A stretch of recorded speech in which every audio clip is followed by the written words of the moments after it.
seen a question in the chat about what is the GOAT of Christmas movies. If your answer isn't Home Alone, I'm going to have to kindly ask you to leave the venue. I don't know what's better, Home Alone or Home Alone 2, man. Both were equally as entertaining.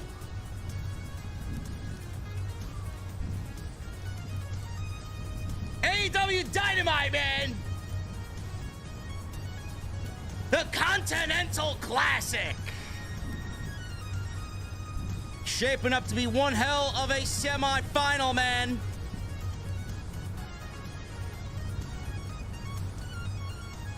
Tony Khan, he loves the drama.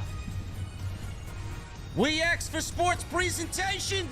Tony Khan gave us sports presentation, man. We got a lot to say about the Continental Classic, but a triple threat match in the semifinals? I think the majority are here for the triple threat match. Also, MJF, he placed blame on Samoa Joe and in a first face-to-face in AEW, he placed blame on Swerve. Oh my goodness, man. Ladies and gentlemen, we are going to talk Dynamite tonight.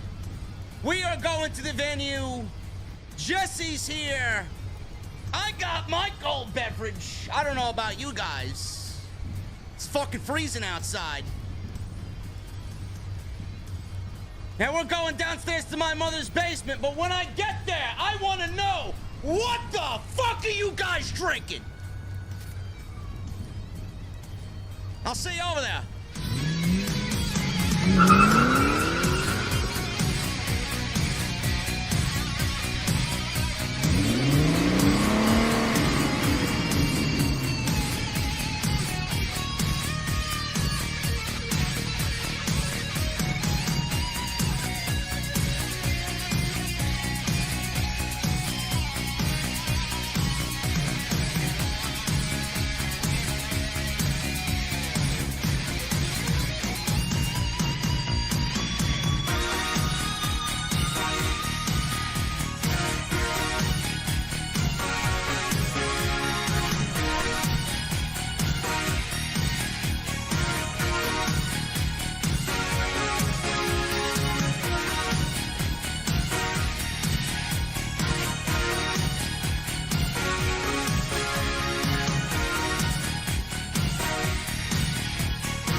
Why has Triple H been so successful?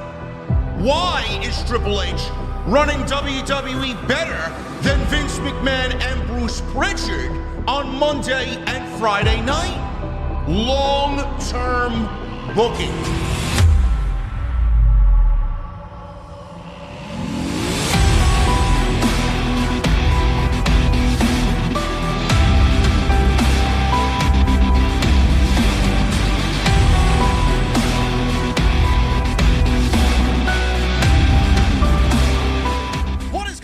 Thank you so very much for joining us right here on Off the Script. This is your AEW Dynamite post show for December 20th, 2023. I am your host, JD from New York, as always, coming to you live from the OTS venue inside my mother's basement. Thank you guys so very much for joining me on your Wednesday evening, wherever you may be. Joined by my very good friend and co-host on Wednesday nights, the man who's going to get a piece of coal for Christmas because he is the Grinch himself, the Chi-Town Smart. Jesse, what's going on, man? Home Alone sucks. Bro, Home Alone is the best Christmas movie that there is, man. A second place is Jim Carrey's Grinch. Oh, man. Fact. National Lampoon's Fact. Christmas Vacation, bruh. Come on, man. Come on. Easily. How you gonna mess with the Griswolds, man? Listen, there's nothing wrong with that, man, but it's not Home Alone. Yeah, isn't it great? Yeah. Perfect, man. Yeah. Nobody there was molested by Michael Jackson. That's fucking awesome. Fantastic. You gotta love it, man. Oh, man. I see some people in the chat say Die Hard, man. Come on. People just like saying Die Hard. Does Die Hard really get... Listen. Well, hold on. People like saying Die Hard because they want to trigger the people that swear it's not a Christmas movie. Well, I mean, do you get into the Christmas spirit when watching Die Hard? But see, they just did it. You just follow. No, I'm genuinely asking. I mean, I'm trap, genuine. I don't feel that festive when I watch. I'm not festive in general, but I don't really feel festive when I watch Die Hard. To each his own. To each his own. Someone, if you look at Die Hard and you get in the Christmas spirit, then it's a Christmas movie. But is it the best? Is it the best Christmas movie? No. Chemo, the therapist in the chat. Just Friends. Yes, that's a great fucking movie, man. Just Friends with what's his name? I forgot his name. Fuck. He's a comedian. Yes, Just Friends is a great movie. Never heard of it. You gotta look it up. Now it's bothering me. I gotta see who's Ryan Reynolds. I'm not even looking that up. Nope. Okay. Nope. Why? What's wrong? Nope, not even. Dude, you told me who the actor was, and I can already envision all of the comedy in it. All of his movies are all the same. All his comedy is all the same, dude. Come on, man. I'm imagining Deadpool with Christmas. Nah. Yep. The guy is so one-dimensional, man. No. Anyway. Chevy Chase, man. Chevy Chase. Yeah, Chevy Chase, man. He's a legend. You know, I get it. Nothing wrong with that. I just prefer Home Alone. But I don't know. Did you feel festive tonight, man? We're 5 days from Santa Claus coming down everybody's chimney. And Tony Khan, man, he has gifted us this AEW Continental Classic. And I will say this before I leave it up to you on where you want to go with tonight's show. But the AEW Continental Classic is probably some of the best business that AEW has done all year. I absolutely love this tournament. This is absolutely fantastic shit. And the stories that are coming out of this, man, just good. You know, it's something that I genuinely asked for on the other side with WWE. This is how I envisioned King of the Ring being. But Tony giving us this here, this has been the best United States tournament in many, many, many years. And I think what they're doing with this is absolutely, after this year, an annual thing. No doubt about it. What was your biggest takeaway from tonight's show? So and that's kind of hard because the most important thing on the show was definitely the tournament, like you said. But I mean, how do we not, start with the biggest storyline in the company right now? And MJF and Joe. Yeah. So there's a lot of moving parts right now, a lot of stuff happening, a lot of stuff going down. We get people getting eliminated from being suspected as the devil and everything else. And now we have another match scheduled. We get bamboozled on the last one. So this one, I think, is actually going to happen. Although we were not promised the devil, but we were just promised henchmen, basically. But at the end of the day, this storyline is staying interesting to me. I mean, they are definitely they are what they're doing is they're eliminating people and chopping down your suspect list to kind of narrow it down. And all signs still point to Adam Cole for me because he's the only one not being accused. Yeah. He's the only one not being accused. The only way I see it not being Adam Cole is if maybe they change plans because of Adam Cole's injury and they start looking at Callis and his whole team. Because all these damn people coming out, like, who are all these people? Who are all these masked henchmen? Yeah, I didn't really get that part. I mean, it almost felt like they multiplied. Yeah. Like, where did all those people come from? Like, who are we supposed to? Because now when the reveal happens, I want to know who all 47 of these damn people are, man. Well, yeah, that was kind of silly, but I think at the end of that segment, when Joe and MJF dispatched of those minor geeks, you know, we got the original 4 that were surrounding the ring, and then we got the message from the devil on the big screen, and he asked Max if he was a hero or he wanted to be a hero, and then he challenged Joe and MJF, or MJF rather, and Joe immediately said, yes, I accept. So he's going to team with MJF and back MJF because Adam Cole is not ready to go yet. And the tag team titles, the Ring of Honor tag team titles will be on the line. So, like you alluded to, we were supposed to get this a couple of weeks ago, and they didn't do it for obvious reasons because MJF is still very much hurt, and it would be foolish for them to put him into a match to further risk injury there.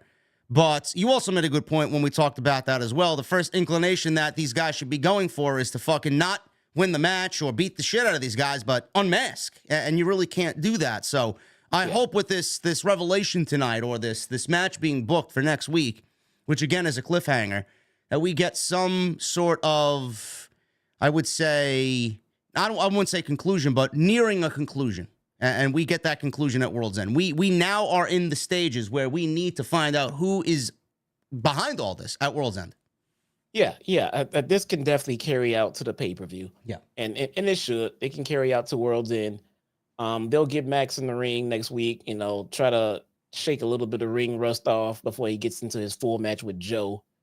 I'm expecting to do too much, and it is a tag match, so they can definitely limit him and just have him stretch out a little bit, let him get ready for his match. And it's kind of hard to not expect Max to take a little sabbatical after this one, man.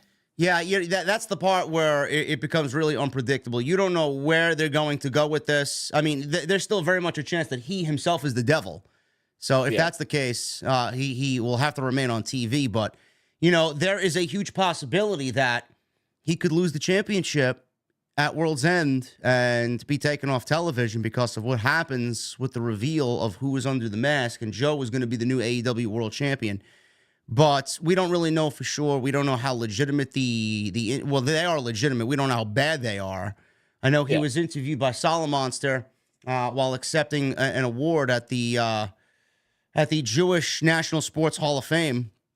And he accepted that award, and Jason interviewed him, and he basically said, I watched it today, that he couldn't lift his arm. He can't lift his arm straight up, one of his arms.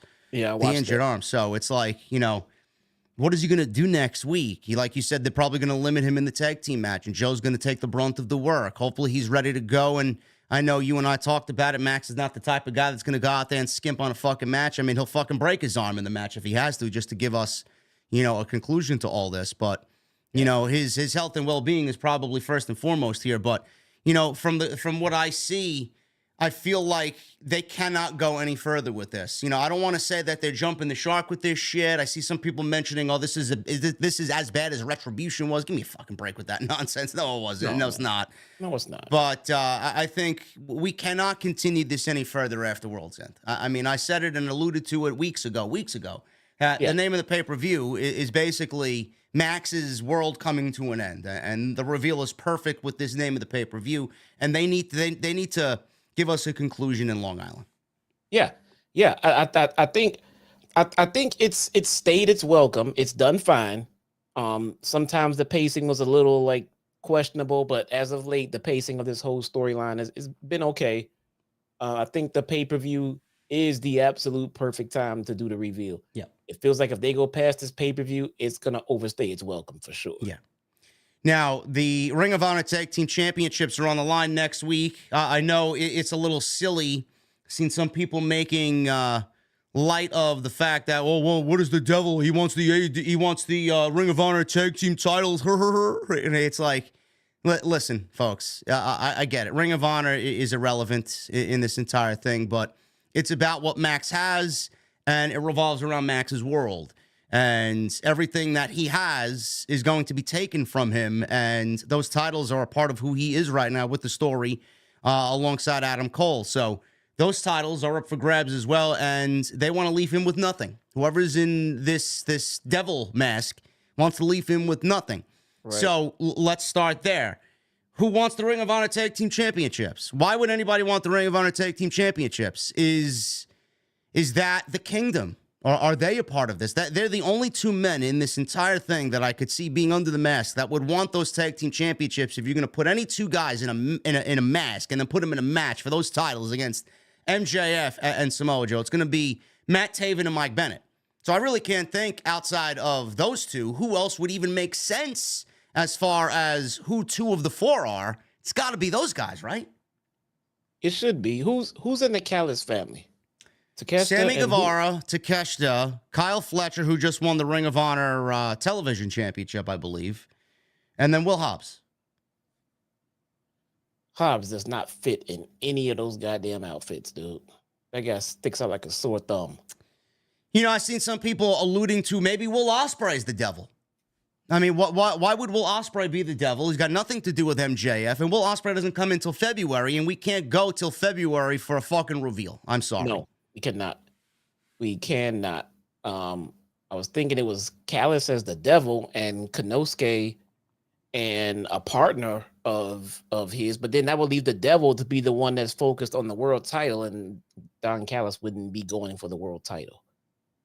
So, but I don't really understand why, you know, and you're not the only one. I know you mentioned it in passing. You mentioned last week that, you know, what if Kenny Omega's the devil? And I said I wouldn't fucking mind that at all. You know, it's like it's got to be somebody of note, somebody's going to generate interest here. You mentioned it in passing. You didn't really say, well, I think Kenny Omega's the devil. No, I think we've been pretty stern on Adam Cole for the entire duration of this storyline. But what would the Don Callis family have to do with MJF? I feel like they would just be plugging them in as a last ditch to generate interest. They don't really have anything to do with the world title or MJF. So I don't know if it'd be a last ditch to generate interest or a backup plan because Cole is legitimately hurt and not going to come back soon enough to do a reveal. Yeah. So maybe they had to pivot. Cole is the only one that makes absolute sense. If it's not Adam Cole, I sincerely feel like whoever it would be, it was a pivot move. Because they can't just keep dragging it out, and maybe they didn't want to bring Adam Cole back hurt to be the devil and then just be in a non-wrestling role until he was ready to go. I sincerely, from the bottom of my heart, feel like it is Adam Cole, and it was supposed to be Adam Cole. Now, if it's not, I feel like they would have shifted. And Callis is unexplainably not on TV. The whole family, all of them. I mean, other than a Rampage here or there or something like that, the Callis family is just away, and they were on front and center on TV. Why? I don't know. They were feuding with Kenny Omega. We talked about this also last week. They were feuding with Kenny Omega. Kenny Omega is out with diverticulitis. Him and Jericho are probably going to win the tag team titles at World's End against Ricky Starks and Big Bill. And then they probably would have went on to feud with Don Callis and the Don Callis family and probably put them on the line against Takeshita and Powerhouse Hobbs. So, and now Kenny's off of TV, and who the fuck knows when he's coming back from that? You're not going to rush him back to television. He may be out to the middle of next year. We don't fucking know. That's not anything to really scoff at, diverticulitis. But now the Don Callis family has nothing to do. So they very well may be in the running for fucking who's under the mask and who the devil is. I don't know. Yeah. Who knows? Maybe they'll implement them somehow, some way. As being the henchman or something, but nobody has a faction big enough to cover all of the guys that ran out there tonight. So the stunt they pulled tonight really throws a monkey wrench in this whole thing as far as it making sense. Yeah, because I don't know how they're gonna explain all of this shit. Dude. It had to be a complete New Japan invasion at this point. Or someone, I guess a whole fucking legion of people that just can't stand MJF. I don't know. Well, wait a minute. If it's Will Ospreay, couldn't it be a New Japan invasion? Yeah, he's the leader of the United Empire. Mark Davis is out though. Mark Davis and Kyle Fletcher, they're Aussie Open. Then you got Jeff Cobb, and then you got TJP. Interesting. But again, what does Will Ospreay have to do with MJF though? I mean, you know, with the way that they brought in, with the way that they introduced Will Ospreay already, announcing him as a contract, in a full-time contract with AEW starting in 2024, you would almost want to think he wants to be, you know, they would make him a babyface. Plus you have an all-in. More than likely, he'll be in one of the marquee matches, either that or the main event or the co-main event. Do you want him to be a heel right out of the gate? I don't think that's a wise move. Right. Yeah, I'm just kind of trying to fish at this point, man. Because maybe that's what they want. That's what they want. Us asking these questions and kind of stumped and perplexed is what they want, because that's exactly what they've done. They've done a great job of trying to throw people off the scent. Because I know a lot of people are going to say, it's Adam Cole. We are sticking to our guns. We're still sticking with Adam Cole. Yeah. MJF, Adam Cole, Roddy also, you know, with what he's saying. Samoa Joe's my best friend by proxy. It's MJF. It could be Roddy, or Roddy could be a part of it. They want to throw you off. That's O'Reilly.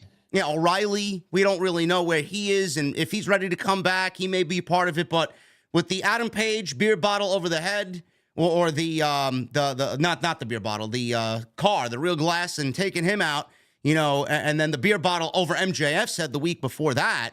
They want you to think that it may be Adam Page, but it's not. Now he got taken out. Now MJF sees one of the Mogul Embassy's masks, or a mask on the floor right in front of the Mogul Embassy's locker room, and now he's blaming Swerve and his boys to possibly be a part of this thing. They want you to think that it could be all these other people, but I mean, it's nice to think that, but the Mogul Embassy has nothing to do with this. You're not going to start Swerve as the devil now 2 weeks before this thing has to come to a conclusion.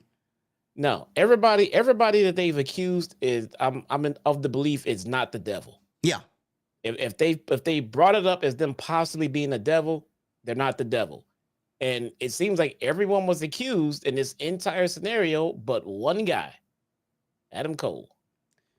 Yeah, I mean, the body stature of the guy under the mask last week when he attacked Page does not fit Will Ospreay. It doesn't fit Swerve. It doesn't fit Samoa Joe. No. It doesn't fit any of these people. It fits someone the stature of Adam Cole.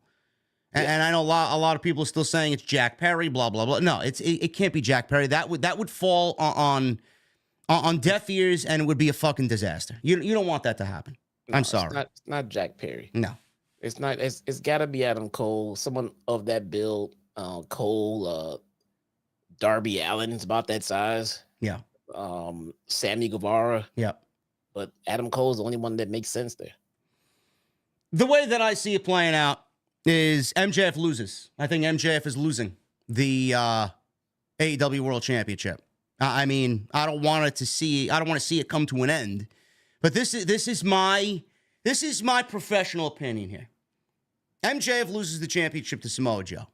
Now, whether that goes off as a heel or a babyface on Long Island, I don't really know what's going to happen there, because in MJF's hometown, I don't think Joe's going to be revered and cheered.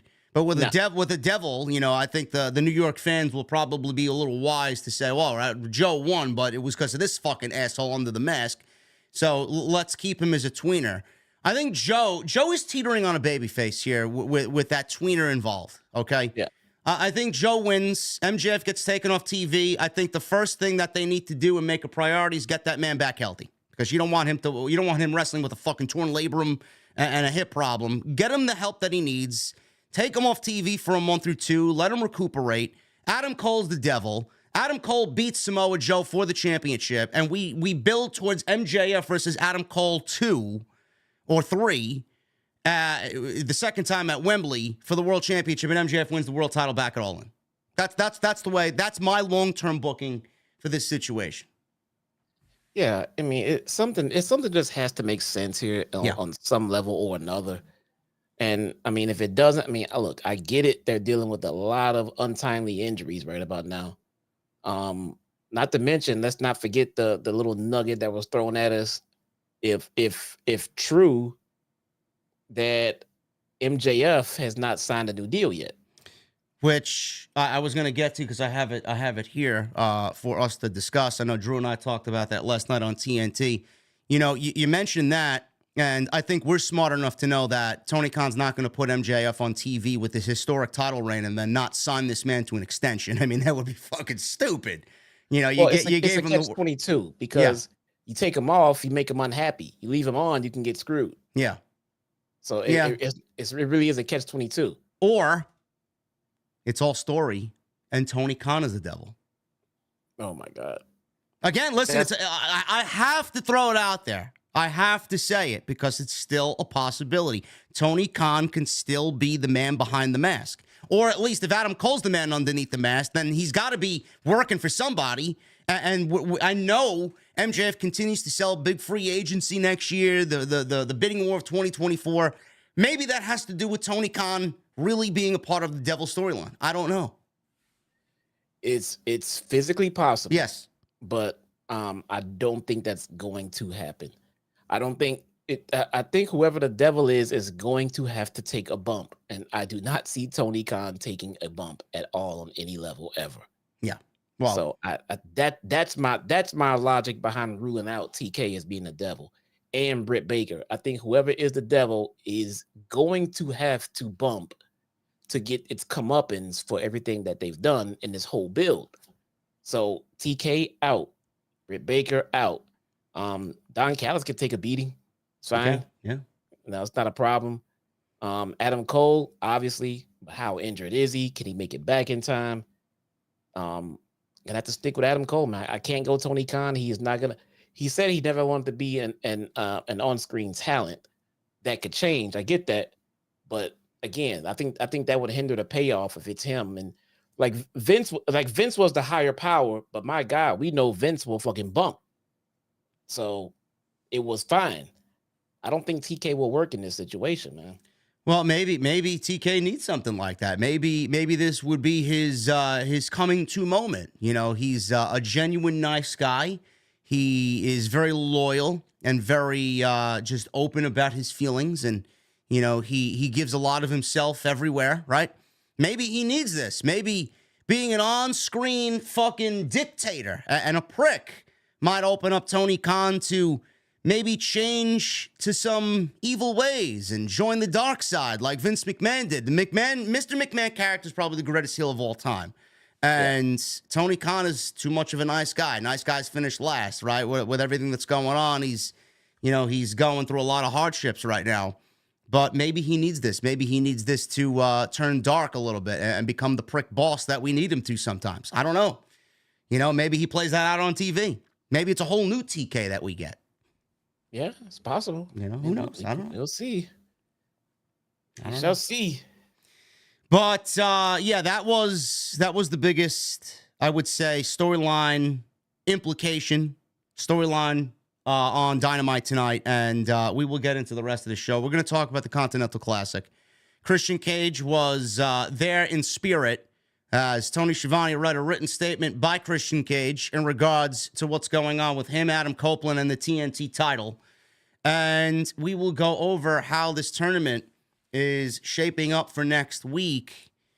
But it's been one hell of a ride with this Continental Classic, and we're going to get into it, guys. Thank you so very much for joining us here on the post show. We got 1,800 in here live on a Wednesday night. Thank you guys very much for joining us here on OTS. Tonight's show sponsored by my great friends over at Magic Mind. MagicMind.com.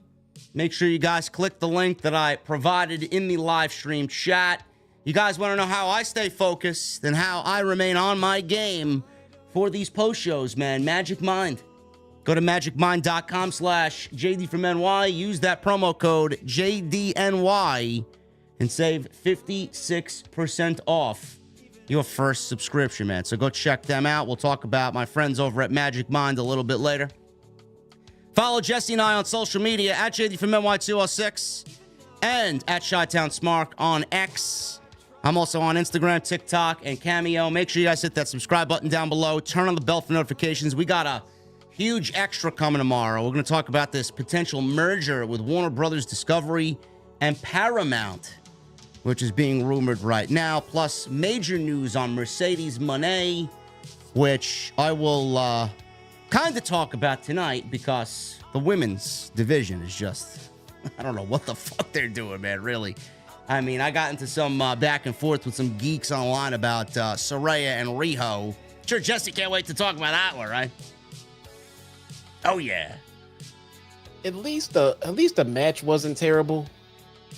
The match wasn't terrible. Who gives a shit? But who gives a shit? I mean, really, come on now. But who gives a shit? So we'll talk about that. And please make sure you guys hit that thumbs up. Let's try for 1,000 likes tonight on the post show, man. We got 391 likes. That's unacceptable. I mean, come on now. I know AEW isn't as exciting as WWE right now, but come on, man. And then super chats are open. Get them on, and we'll hang out at the end of the show. All right, I guess we'll start with the Continental Classic, man. We got an opening match. Got an opening match here with Swerve and my guy Rouch. Rouch has put on some of the best matches in the tournament. I think a tournament like this has really opened up people to what he is truly capable of. I know Rouch is mathematically eliminated from this tournament, but that doesn't mean he can't play spoiler. And that's exactly what he was trying to do here. The injury here, quote unquote, to Rouch's hamstring is the story. Okay, so he's got the hamstring taped up, and he went into this match with Swerve, who's also banged up. I love the fact that they're showing the wear and tear on these guys. Rouch has got his hamstring taped up. Swerve's got that kinesio tape over his shoulder. We got Moxley tonight now with the knee at the end of the match. Some really great stuff there. Some aesthetics on these guys going to battle. I love it. So these guys battle into a commercial break. Rouch kept Strickland down on a big-time snap power slam. Strickland came back, hanging up the bad leg of Rouch in the corner. And then he got a drop kick on Rouch. Strickland tried for a running boot from the apron, but Rouch caught it. Slammed Strickland shoulder first on the edge of the ring. Again, the kinesio tape in the shoulder of Swerve is also his injury here. Strickland caught a charging Rouch with a snap German on the floor. Rouch rolled through and hit a shotgun drop kick into the barricade, and we go into a picture-in-picture break. So we go to the commercial break. Both men trading snap Germans, big pump kicks, doubled down off the pump kicks. Strickland charged in. Rouch was ready and hit an overhead belly-to-belly in the corner. Rouch wanted his bull's horns finish, but his leg gave out while running towards Swerve. This allowed Swerve to apply a single leg crab into the stretch muffler, while Rouch countered that into an inside cradle. Rouch then came back with some big strikes, and then into a straitjacket pile driver on Swerve for a 2 count. So both guys go to the apron, and they're exchanging chops, and this is what kind of made me wince a little bit. I don't know how you felt, Jesse, about this. They're trading strikes on the apron, chops, and then Rouch threw Swerve over his head to the outside on the floor, and Swerve landed not on his back, not on his shoulder, but he came down fucking hard on his hip. I'm like, Why are we doing spots like this, man? It's always the fucking apron with these guys. I mean, is it necessary to throw someone like that, risking an injury on his hip? We already got our world champion with a bum hip. Now you want to fucking do the same thing to Swerve. That looked like maybe I'm forgetting the spot. I mean, like I told you earlier, I was in and out. Yeah, I thought he landed clean on his shoulder. No, just missing his head. No, to me it looked like his hip. Yeah, it wasn't pretty. We know no, it didn't look good at all. No. So he gets taken out there. Back inside, Rouch took a little bit too long to get to the top due to the hamstring injury, and he missed the senton. Strickland came back with a 450. Rouch kicked out after Swerve hit a beautiful 450. Rouch kicked out at a 1. He hulked up. Rouching up. He rooched up, yeah. I mean, the crowd ate into it. They bought into it. I thought it looked ridiculous, but I loved it at the same time. So I don't know how to feel, but, you nail a perfect 450 splash like that while he's dealing with his fucking quote-unquote injury in this match to deliver that move, and then Rouch kicks out at 1 with a bad leg? Come on, man. Yeah. It's a little ridiculous. Well, I'll say this about Rouch. it looks like he so far is the big winner of this tournament. Maybe him and Mark Briscoe, because Andrade on Collision. He's been fantastic. Andrade's been killing it too, because guys like Swerve, Mox, Jay White, all these guys came in with momentum, and I mean, Jay White was walking around with the goddamn world title for months. Yep. And Moxley is Moxley, Swerve, ever since the match with Hangman, is, like I said, like, it's his ticket is punched. Yeah. But I think guys like Rouch has extremely benefited from this tournament, man, and because he's looked great in every match, man. He's looked better than he has since his whole tenure with AEW so far. Yeah. He's gonna come out of this tournament shining. I think he's benefited the most so far. Well, it's yes, I agree with everything you said. It's up to Tony Khan to take this and then in 2024 push this guy to maybe an international championship, get him a little bit more TV time, and not put him back in LFI and then they disappear for 2 months. Yeah, can't have that happen. Okay. Yeah, if he's the only one doing anything in that stable. When that's the case, then you don't need the stable. Yeah.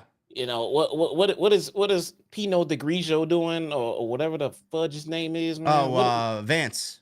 Yeah. Put him back in the Dark Order. What is he doing? No, I actually like him here. What is he doing? I don't know.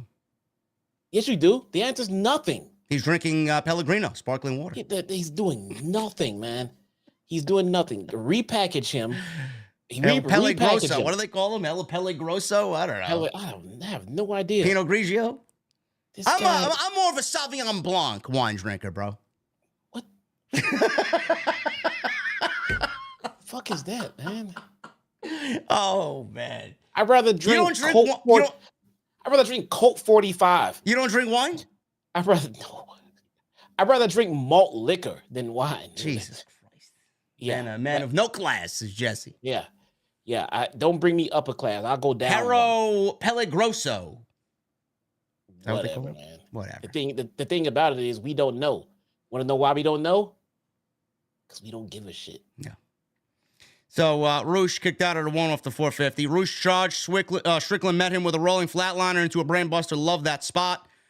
He gets a 2 count off the brainbuster. House call connects. Strickland went to the top. Hits the swerve stomp. Academic from there. 1, 2, 3. And that was it for Swerve. He gets his victory and now is tied at this point with Jon Moxley with 12 points. So we're told at the end of the match, as my TNT, TBS, Warner Brothers Discovery feed went out for a good 10 seconds where I couldn't read the fucking ruling of what was going on here. Twice it went out. What's going on, man? What's going on with the production? Is that a Mansory thing? No, it's not Mansory. It's not Mansory. It's fucking Warner. It's the network. Yeah. So I don't know what happened. Thank God we have social media, so I was filled in on what was going on here. We were told that if Jon Moxley wins or goes to a draw with Switchblade, that it will be Moxley versus Strickland next week in the Gold League semis. However, if Jay White wins, it will be a 3-way tie between Moxley, Strickland, and Jay White. And I think at that point, we knew where we were going because Tony Khan loves the drama. He's given us a 3-way. We'll talk about that and why I think they went with this decision next week. But that is the ruling here in the Gold League. And I think we're doing some great shit here. Now, for all the people that say that there's no story in this tournament, you got 2 stories here. Rouch, he was someone that wasn't really heavily featured on TV. Breakout in this tournament, had banger matches. His knee injury was the reason why he didn't go far in this tournament, okay? Strickland, he's the hot hand. He's the hottest, one of the hottest performers in the industry right now. He's self-explanatory. Moxley, like Jesse said, is Jon Moxley. He does whatever the fuck he wants. Then you got Jay Lethal.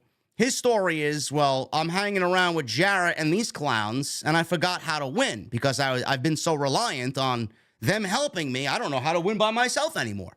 Mark Briscoe, he basically gave you the story of why he was in this thing going winless. He got his win tonight over Jay Lethal. We'll talk about him in a little bit. he said basically in an interview, hey, I've been a tag team wrestler for 20 years. This is theoretically my rookie year as a singles performer. And Mark Briscoe may have been probably the biggest breakout in the entire tournament, man. If they don't do anything with him next year, what are they doing? You know? I like that. That explains his losing in the tournament so much. Yes. It explains. Yes. Guys, you're looking for like devils and bloodline storylines, and not everything is a 5-star storyline. Exactly. The little things, and this is it.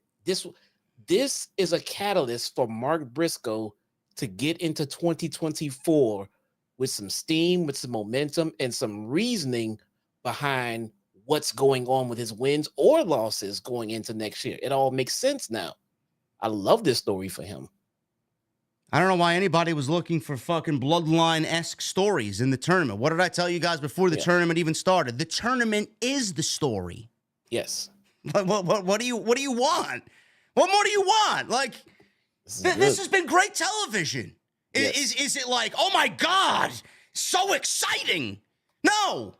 But I appreciate this type of thing because it's fun. And Mark Briscoe, how many of you guys knew that Mark Briscoe was that good of a professional wrestler? We know he's one half of the greatest tag teams ever, right? I knew. But remember when we first met in person, and we went to that fucking pay-per-view, and we were at that bar, and it was time for the show to start. I said, I want to leave and get there early. Why? Because I want to see the fucking Briscoes. Yeah, I remember you said that. Yeah. I mean, I was always a fan of these fucking guys. But you are the exception. How many of these people here watching us knew that Mark Briscoe was a great professional wrestler before this tournament? None of them. So? None of them. Now you know. Now you're going into 2024, and Tony Khan already has another semi-fucking, I wouldn't say main event guy, but man, international championship, TBS championship, or the TNT championship, rather, yes. Yeah, that's the type of thing.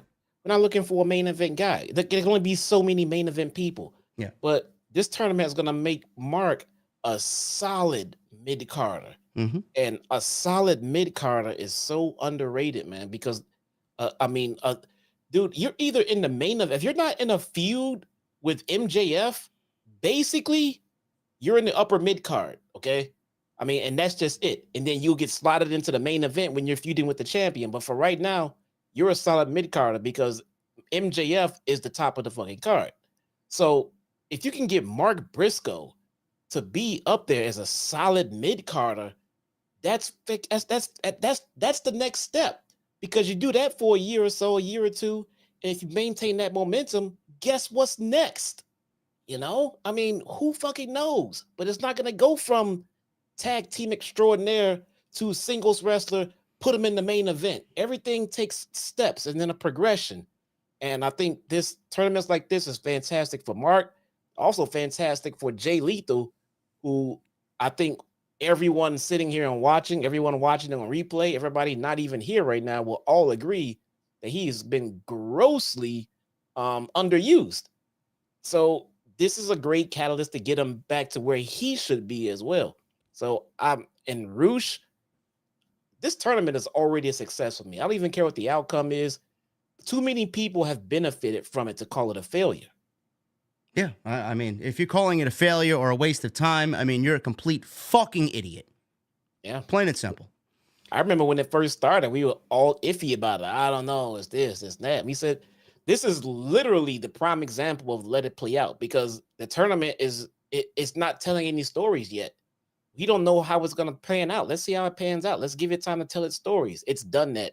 And I'm calling it a success already, no matter what the end of it comes out to be, because you've gotten others over. You've progressed storylines.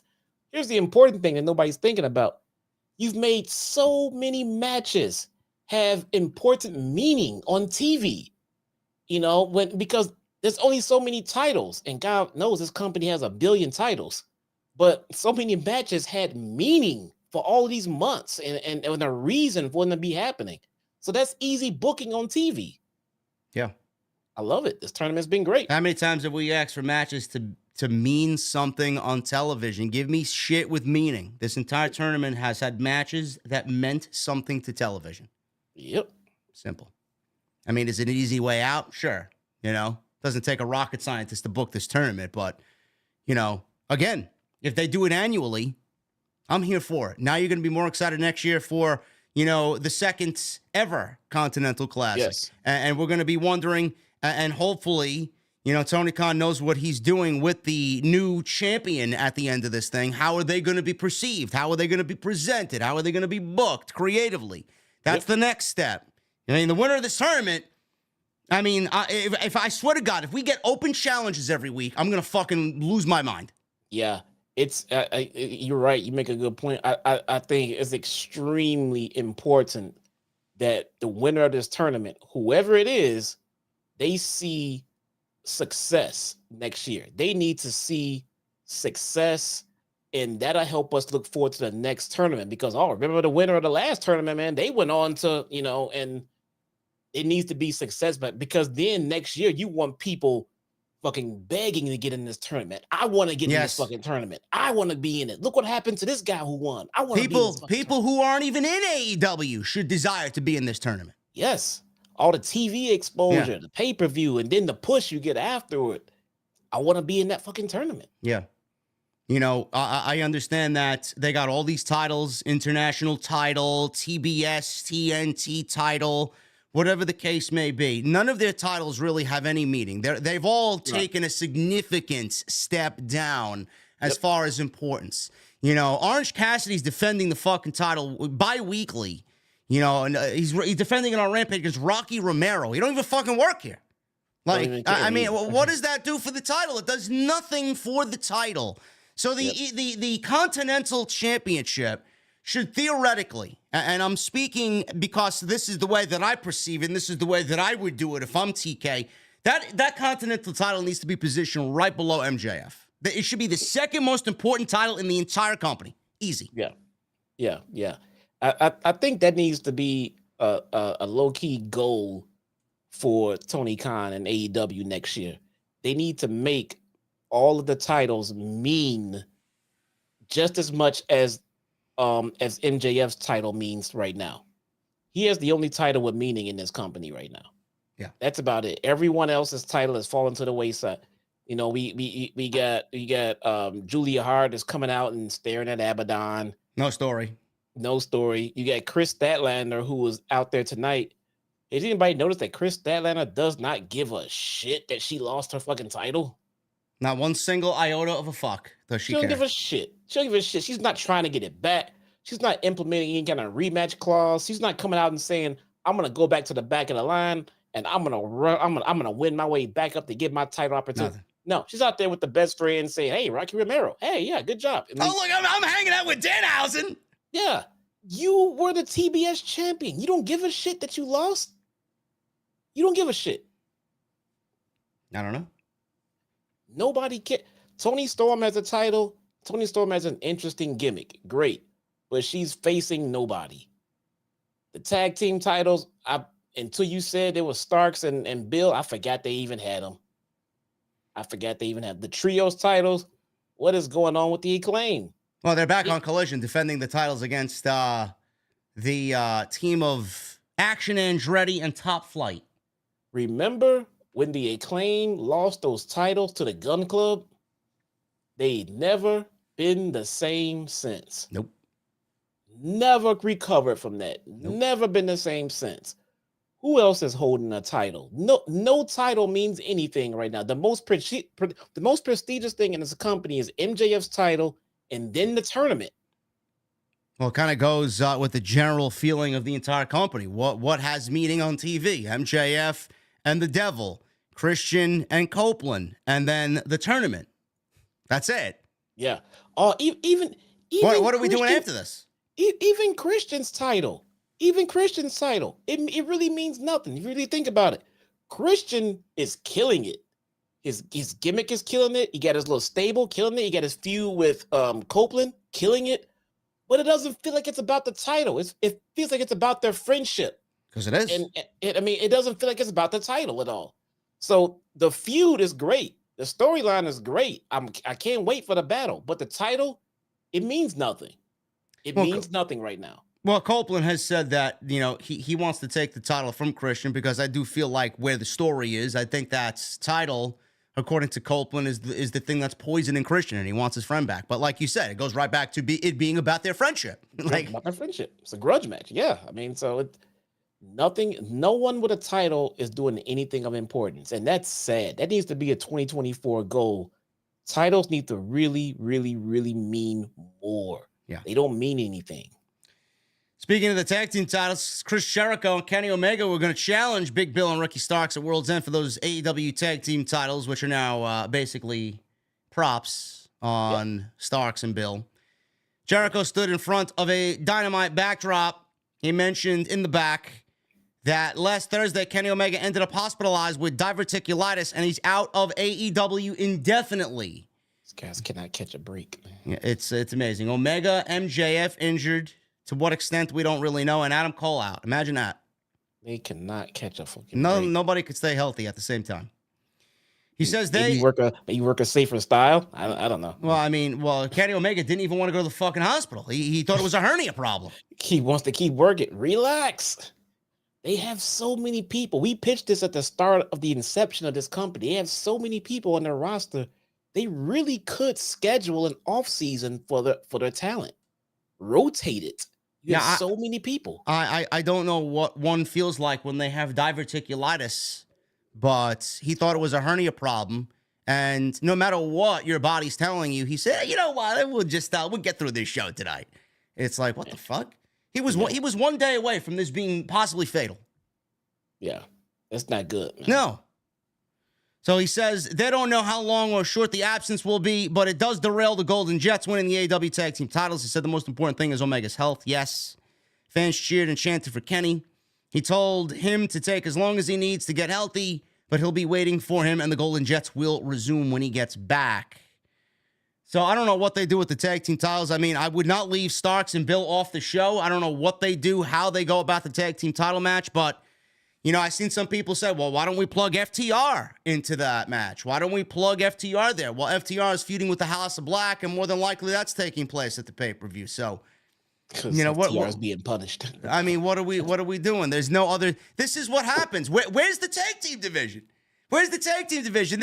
Once upon a time there were rankings, and rankings gave you the top 5, top 10 teams in the division. Now we don't even know who the fuck is in the division, and we don't know who, in this example, when Jericho and Omega go down with injury, who's the next in line, because we haven't had any other matches. What are we doing here? Where's Matt and Nick? They're off TV. Why? They're crying that CM Punk got one up over on them. No. Why are they off TV? Because they're rebranding themselves, and they're going to come back as a heel Young Bucks. Are they going to turn heel at home? Do it on TV. What are we doing here? I don't know. Is someone hurt? I hate going on rants like this about someone not being on TV. Yes, I know you want to play devil's advocate. I know. It could be. We sat here and ranted about Serena Deeb not being here. The poor woman was suffering from seizures. I mean, so it's not like, has there been a reported injury from Matt or Nick? No. We have a suffering tag team division, and your number one tag team is nowhere near TV. And your tag team champions are Big Bill and Ricky Starks. And they don't have opponents. We haven't had one tag team match on Dynamite in God knows how long. I mean, when was the last tag team match that we got on Dynamite? Does anybody remember? That meant something. That's a good point. I have no idea. Man, for a company that wanted to put tag team wrestling at the forefront, wow, man. Where is it? Back burner. It's on the back burner. Yeah. Man, dude. There's so many. Look, there's only so many things you can fix at once. I'll give them that much.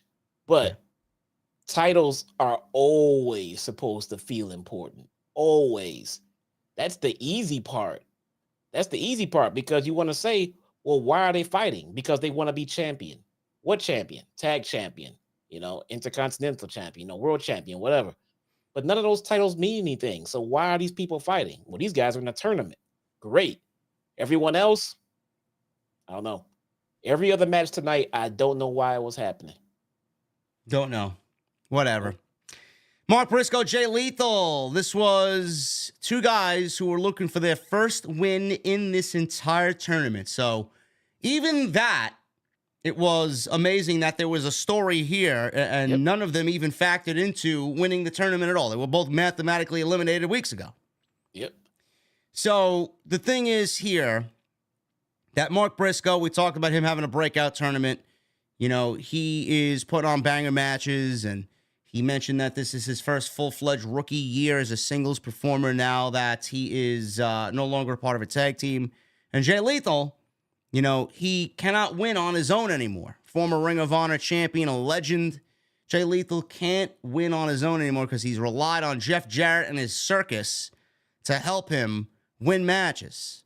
So that's the story there, and I wonder what they're going to do with Jay Lethal after this tournament. But we had Mark Briscoe leap off the ring apron with a flying elbow, and they go to a picture-in-picture break. Briscoe back in the ring, had Jay Lethal grounded with a side headlock. Lethal fought back, landed a lethal combination. He climbed to the top rope. Briscoe quickly meets him up there. Both guys fell off. So Lethal climbs back up to the second rope. Briscoe knocked him to the floor. He then grabbed the chair and launched himself off the chair and flipped onto Lethal at ringside. Lethal started making a comeback, landed a big top rope elbow drop for a near fall. Briscoe himself started to make a comeback. He went for the froggy bow, but Lethal lifted his leg to block it. Lethal then landed a J Driller for a near fall. That's Mark's move. Briscoe went on offense, landed a J Driller of his own, and he eventually got the win over Jay Lethal. And he gets his first 3 points in the tournament. Too little, too late. And they are now on their way home. No more matches for either one of those guys. Briscoe wins in 14 minutes. Really good stuff there. And I love the fact that both guys were wrestling as if they were still in the tournament. They wrestled their ass off. And all this was, you know, somebody not wanting to go winless in the entire tournament, yet they wrestled like it was the most important thing in the fucking world. I love it. Yeah. Absolutely great stuff. Yeah. And like a side, Chelsea, how you doing? Welcome back. Where you been? Here's the thing about Mark Briscoe. Just a side note here. I don't know if it's happened before or not, but I don't think anyone should ever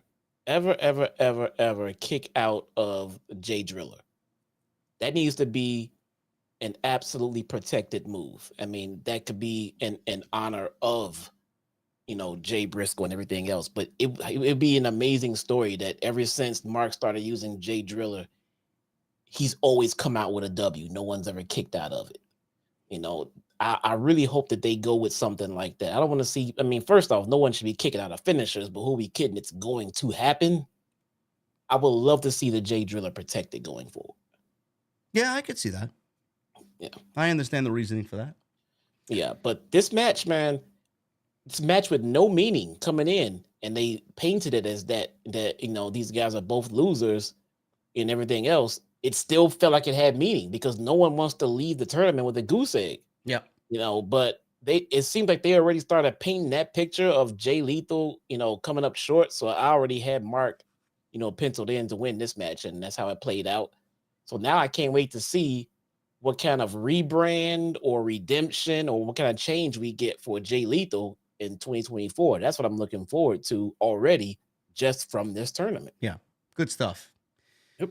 We got a vignette on Wardlow, who said the clock is ticking and soon the world will see him broken.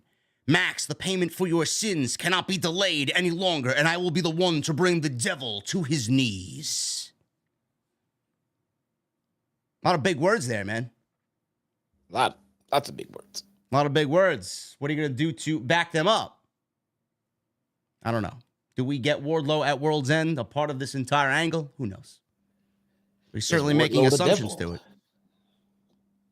He's doing the work of the devil. Is he the devil? It makes sense for Wardlow to be the devil. The part that wouldn't make sense is how does Wardlow have a whole small village full of minions following him around? You know, my question is, why hasn't MJF confronted Wardlow about this? These vignettes. You know, a lot of talk here. Like, what's going on there, big guy? You know, MJF is he's fucking busy, man. He has a shit ton on his plate. He does not have time to be chasing down Wardlow. And Wardlow's made himself conspicuously absent. Yeah. He's not even at the venue. Could be. I don't know. I mean, they did have a small little confrontation, but basically Max he's not thinking about Wardlow right now, which is great. Yeah. Which is great because when it's time for Wardlow to get that chance, let him strike out of fucking nowhere. Like, you're busy thinking about Joe and Cole and Roddy and everybody else. Well, fucking, you should have been thinking about me. So I'm okay with it. Samoa Joe. He was out there for a promo time with Samoa Joe. Never a bad thing. He said, even though Roderick Strong isn't the brightest bulb on the Christmas tree, he might have a point. He said, for some odd reason, Hangman Adam Page was a victim. He said, it seems every time the devil attacks somebody, they see footage of the attack, while MJF, when he was attacked, all they saw is him lying down gingerly. He called MJF to the ring because he has a few questions for the champ. So MJF came out and asked if Joe is accusing him of being the man behind the mask. Joe says, yes, I am. MJF said he recalls Joe saying he was going to protect him leading into their match for the AEW World title at World's End. He imitated Joe saying, MJF, you are my property. He says it's become clear that he cares too much about his property as he does his diet. He told Oklahoma that he has some accusations of his own. He said the goons didn't lay a finger on him when they surrounded the ring. He says he doesn't like Joe, and now he doesn't trust Joe. He asks, why is he waiting until December 30th at World's End when he can end his world right now? MJF then shoved Joe, and then Joe had that look in his eyes where he just wanted to beat the shit out of Max right there. So all of a sudden, after that, we got the fucking Foot Clan, or the Power Ranger putties out there. They charged to the ring. MJF and Joe fought them all off. There was, I don't know how many were there, Jesse, like a dozen of these guys, just random black masked individuals, and they all had black hoodies on, generic hoodies. Yeah, so it looked like minions to the devil's minions. Yeah. Like little mini minions, dude. I don't know, like little thrall. I don't know what the hell was going on there, man. When they came out, they took out all of these guys, and then the lights went out. And then the devil mask briefly appeared on the screen, and the screen said, where can you go? Who will you trust? Next week, will you accept a challenge for your Ring of Honor World Tag Team Championships? Are you a hero, Max? MJF said he vowed to his best friend that he'd defend those titles until he came back. Joe then yelled, we accept. He said next week they'll beat the Devil's goons' asses. Threw the mic down and then marched up the ramp. That's basically it. Simple, effective. Yep. Good. Good stuff. Keeps the ball rolling on the primary storyline in the whole company. You know, you can't have a storyline this big and have no progression and nothing to look forward to.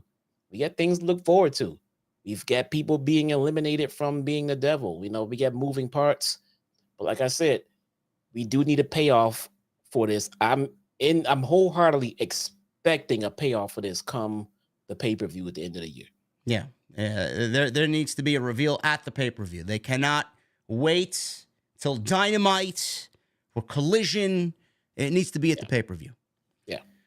So we go from that to Renee Paquette.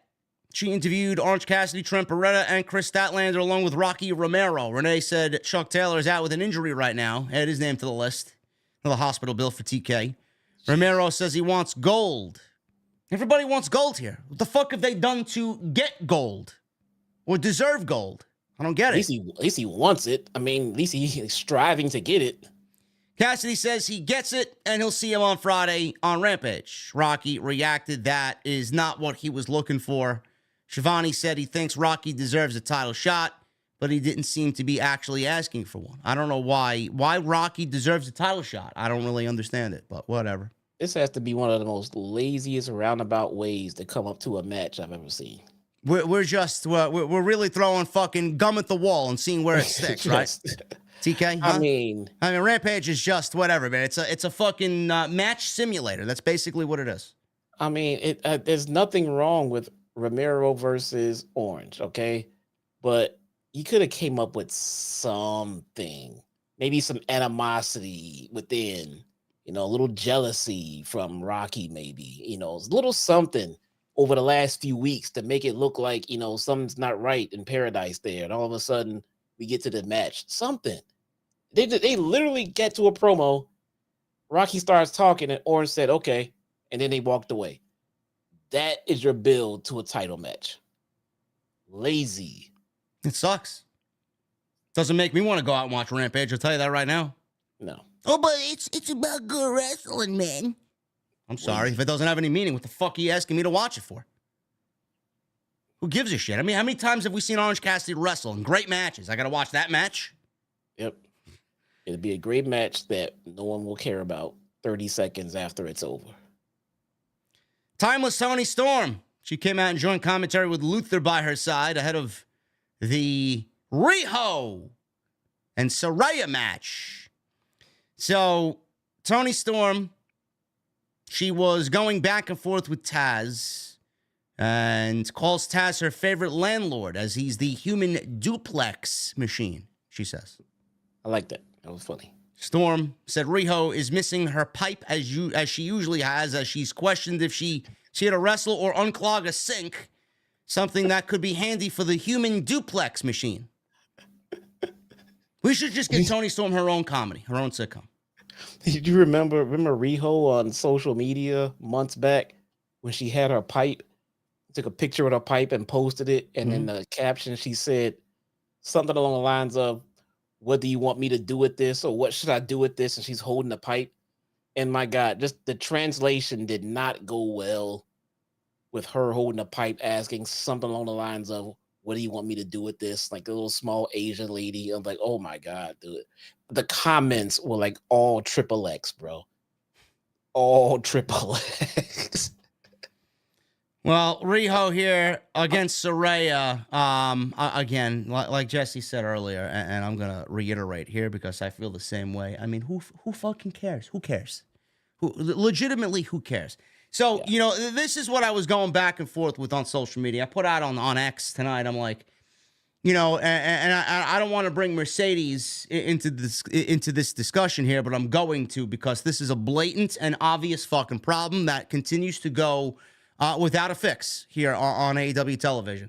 There's a rumor going around that Mercedes, I'll talk about this in the extra tomorrow, that Mercedes is going to be commanding or is already commanding the same type of money that Charlotte Flair apparently has received from WWE. Apparently, Charlotte signed the biggest, most lucrative contract in women's wrestling history.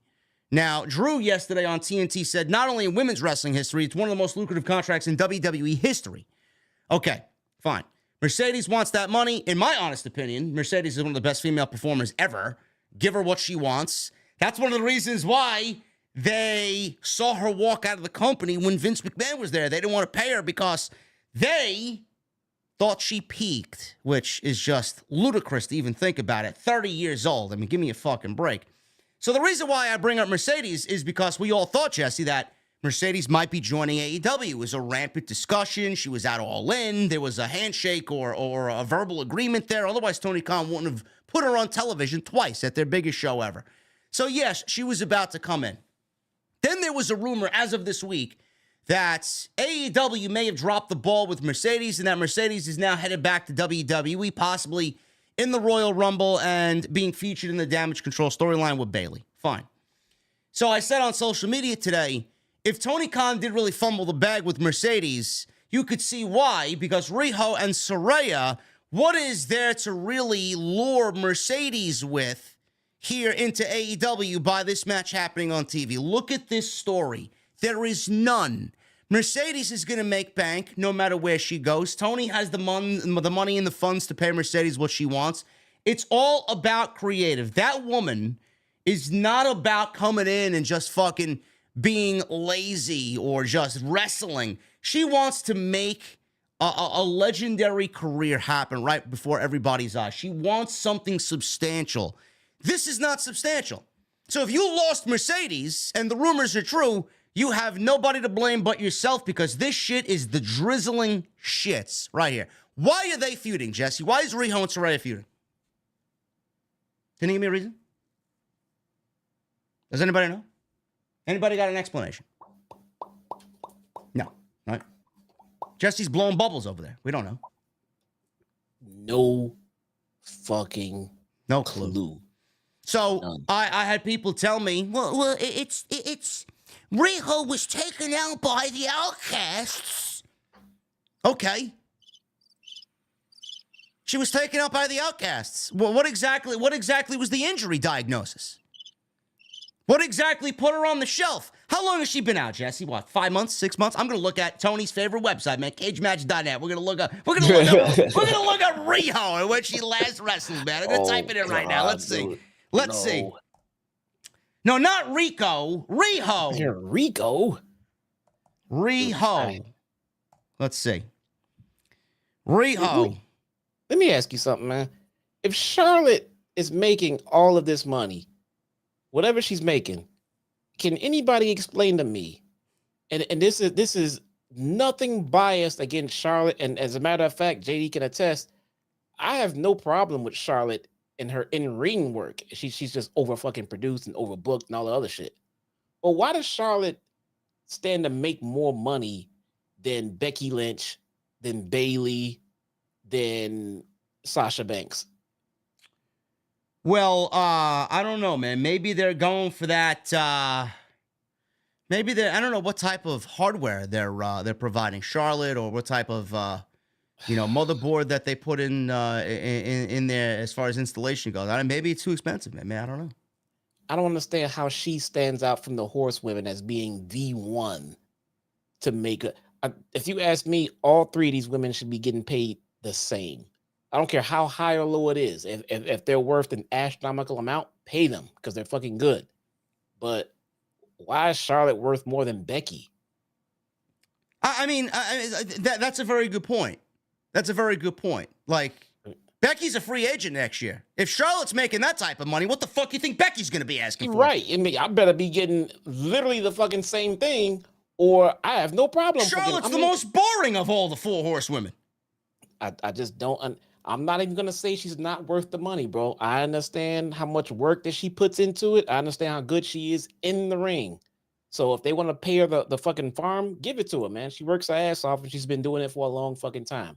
But why is she worth more than Becky, and why is Sasha worth nothing to them, apparently? You want Mercedes? You got to pay out. You got to pay. So Tony Khan realistically can get back into the game if he wants to bring Mercedes in. He's just got to get off his ass and write better women's storylines. Is Paul Levesque going to pay up?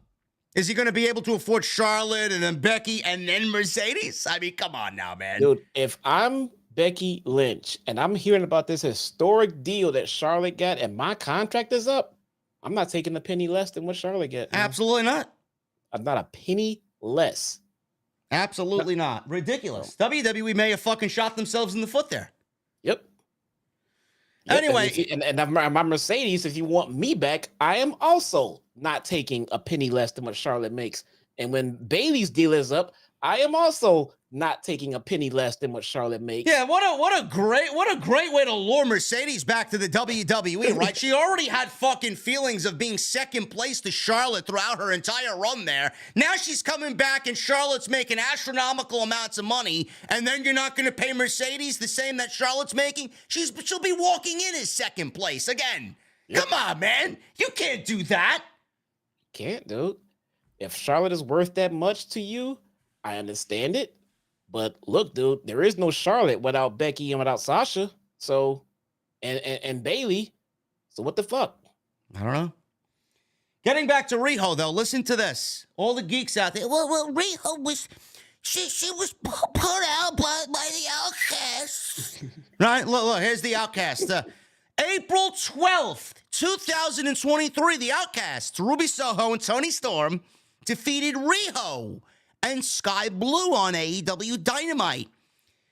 Ruby Soho and Toni Storm were part of the Outcasts then you start to see them kind of, lose and they break up.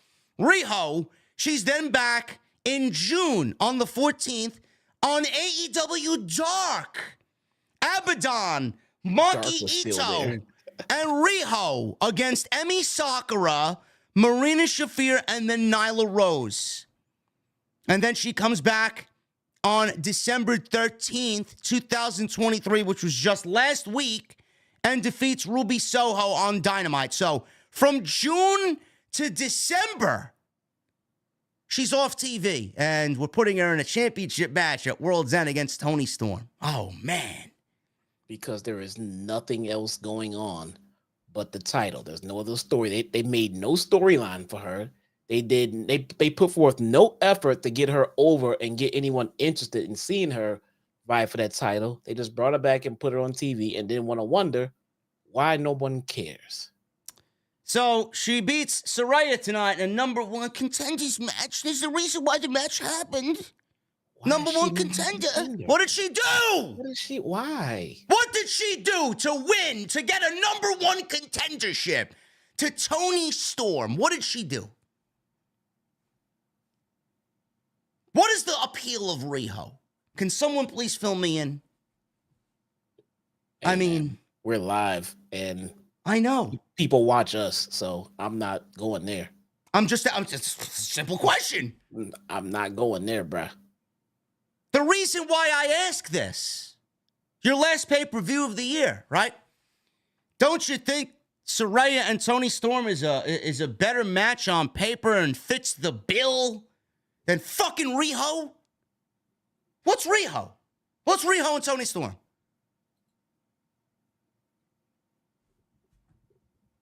No reaction. No. Dude, I don't care. I don't care. Toni Storm, killing it. I'm loving what she's doing right now. I would love to see her in the ring with a baby face who's over, who the crowd wants to see beat Toni Storm. Instead, we got Riho. No one cares. All the talent they got in that division, and Riho, one women's segment. That's it. That's all you're worth. Riho gets the victory there, and she gets the victory over Saraya, and she gets the match against Toni Storm at the pay-per-view. Luther carried Storm to the ring from the commentary table. Storm used opera glasses to see Riho, who blasted her with forearms and then the tiger feint kick. Storm begged off, and Mariah May appeared from behind and clocked Riho with the women's title as Luther carried Storm away, with Storm being unaware of who May was, despite being with her for the last 4 weeks. She didn't know who Mariah May was. She looked at Mariah May like, who the fuck are you? Who are you? Where'd you come from? What is she in her dressing room? Yeah. She was in that dressing room once. Yeah. Okay. I don't know. All right. What's the next segment, man? Look, the women, I mean, I don't know, man. No one cares about writing for the women. They don't. They just put them in matches. When Riho is done losing to Toni Storm, they're just gonna throw Sheeta back in and watch, and then Sheeta will be in there to lose to Toni Storm. You know, I understand they're probably waiting for Jamie Hayter to get back. I get it, but you can't lay all your fucking cookies in one basket, man. Jesus fucking Christ, man! What a way! And then you got people telling me, "Oh well, Julia and Sky Blue on Collision." I watched it. I don't see where the story is. What's the story there? Abaddon and Julia Hart have been staring at each other for 3 fucking weeks without a goddamn word being said. Where's the story? Yeah. Am I supposed to come up with my own fucking dialogue for them staring at each other for 3 weeks? And then Thunder Rosa comes back. I'm grateful she's back. I'm grateful that she's finally back on TV, and they're putting her back on TV in San Antonio. But that is how you reintroduce Thunder Rosa with Abaddon and Julia Hart, where there's no story? You know, I did suggest that we get Julia Hart out there to be androgynous and just scope the women out and stare them down. I didn't mean that be the only thing that they did. And I saw we did get Sky Blue and Julia Hart teaming up. So they're together now after Sky Blue rejected Julia Hart. Now they're working together.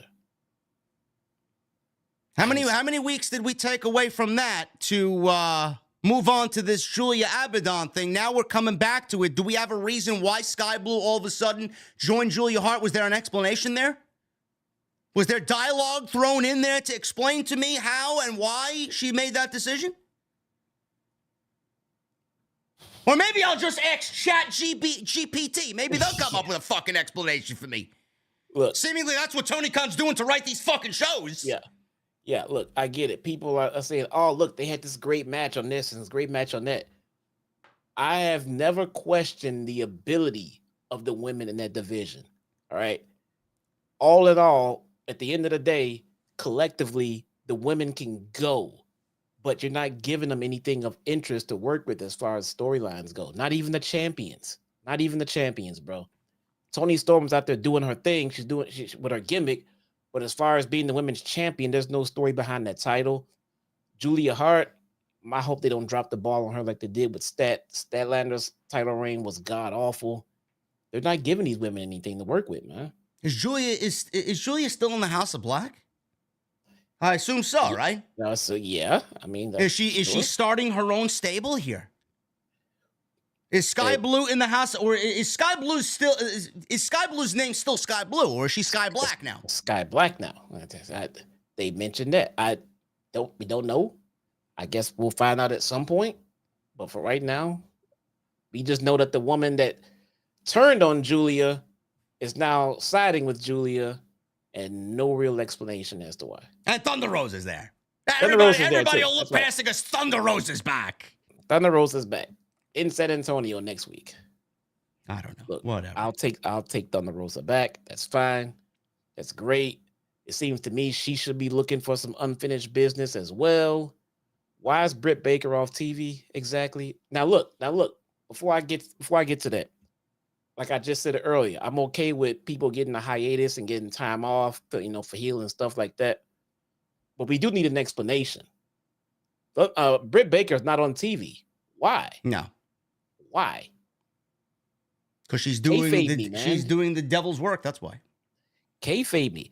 If the reason, if she's fine and she has to catch up on personal business, she is a damn dentist. Her fucking boyfriend is laid up injured. Maybe she has a lot going on and needs to be at home to help take care of things. That's understandable. But you got a kayfabe her off of TV. Listen, I'm done complaining about the women. It's never going to work. It's never going to change. Nothing will be fixed. It's like, I constantly complain. Jesse complains every week. We want better. We want things to make sense. This is constructive criticism. This is not two guys hating. But if you guys can come up with a fucking reason as to why we are feeling this way and maybe change our minds, I'd love to hear your stories, honestly. But I'm going to step away because I got to refill my cold beverage. I'm going to leave you guys with Magic Mind. Tonight's show is sponsored by my great friends over at Magic Mind. Guys, I got a confession to make. I am a huge coffee connoisseur. I am. I love coffee. I love a good cup of coffee. It's my kryptonite, actually. But I've come to realize that caffeine doesn't actually give you energy. It blocks the adenosine neuroreceptors in your brain and the neuroreceptors that tell you that you're tired. When the receptors unblock, 1 to 3 hours later, you experience what they call caffeine crash. Now, the matcha in Magic Mind prevents the full blocking of receptors, giving you sustainable energy without a crash. I have looked for alternatives for a very long time, man, and Magic Mind fell into my lap, and it was basically love at first sight. I love this little green bottle. I drink it in the morning. I drink it before I go live to give you guys the best podcast in the entire wrestling community. I drink it before I go to the gym to give me that little extra boost I need when I'm doing my workouts. This little green bottle has helped me fix and improve in several areas of my life. No more procrastination. I'm more focused. I get more done during the day without that midday nap or that midday crashing. No more anxiety. I cut back on the coffee, now back down to normal levels. These are the benefits that I've noticed by using Magic Mind for almost a month, and clearly you see that I love it. Half of this box, this is my second box, is already gone.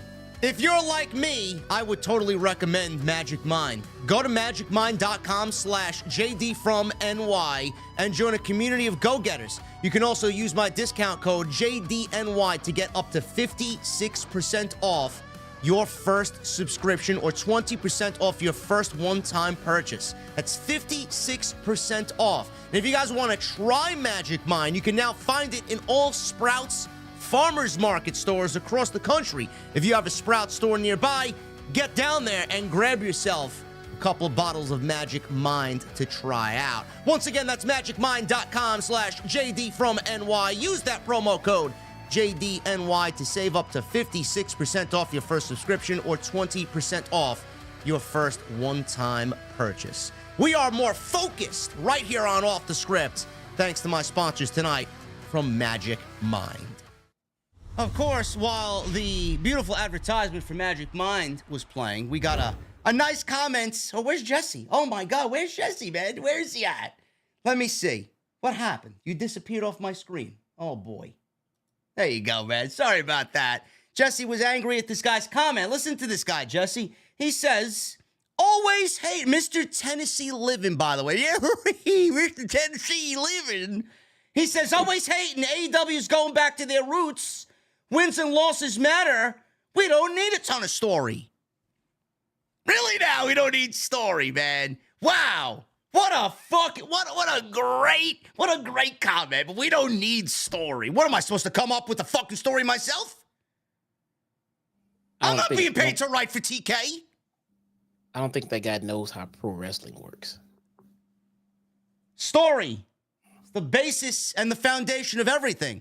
How many times do I tell you guys, why is it happening? If you don't give me the why, I don't give a shit. Ridiculous. You guys are fucking crazy, man. Get him out.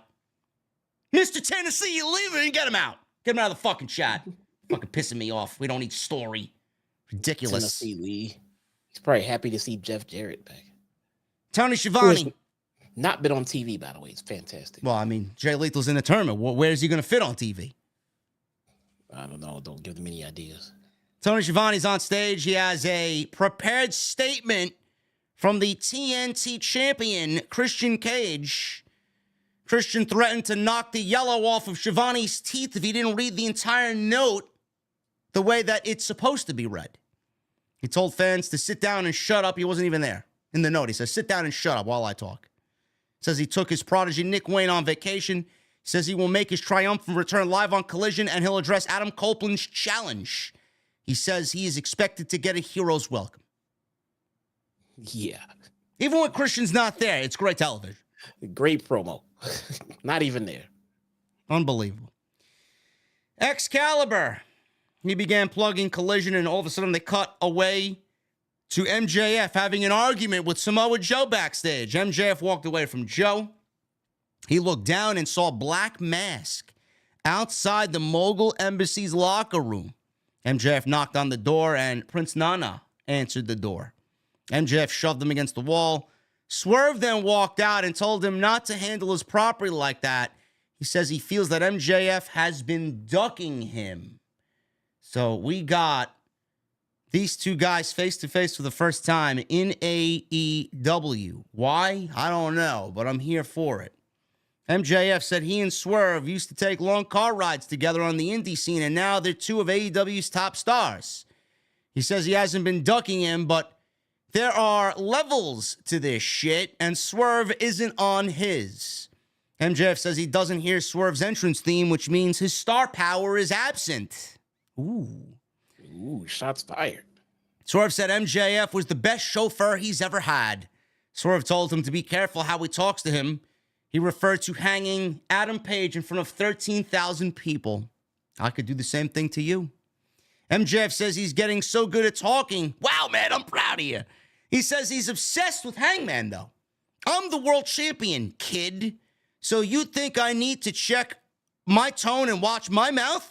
No, you need to do that yourself. MJF said Swerve hates Hangman, so it would make sense that he tried to frame Hangman to get inside his head and have his goons attack him. And then MJF says, Swerve, are you the devil? MJF told Swerve, if this is his house, then I'm the big bad wolf who will blow it all down. He says he'll also break both his arms so he can also swerve while he drives. Swerve says, I'm going to bring you to hell. All of a sudden, the door opened. Nana and the Mogul Embassy were standing there behind Swerve. Joe showed up and says, "Are we all right here, gentlemen? We have business elsewhere." Joe led MJF away as Swerve stared down Samoa Joe. Man, we're getting a lot of teases here with MJF. Now, I mentioned before that I predict MJF to lose the championship to Samoa Joe in the main event of World's End on Long Island. Could we potentially be looking at the next couple of opponents lined up for MJF if he retains the championship? Is MJF going against Hangman? Are we going to get MJF or Swerve at some point in 2024? Or are we looking at potentially Samoa Joe and Swerve for the World Championship? I don't know. It's a lot of interesting options here presented in front of us. Yeah, Max has no shortage of opponents, No. Which is a beautiful thing. Even if we can't get to them, before he drops it or whatever the case may be, it doesn't mean they can't be revisited down the road. So I like that there's so many moving parts when it comes to the world title. So many people want it. So many people want a piece of MJF for personal reasons. Like, Max can't keep his fucking head on straight. Not only that, he's bruised, he's beat up, he's tired, he's putting the company on his back. Everything. This has to be easily the most unpredictable MJF match since he won that title. I mean, he could easily lose this title, coming up, and no one would blink an eye as to why. No one would blink an eye as to being to Joe. So this is a fantastic scenario going into your main event of your next pay-per-view. Yeah.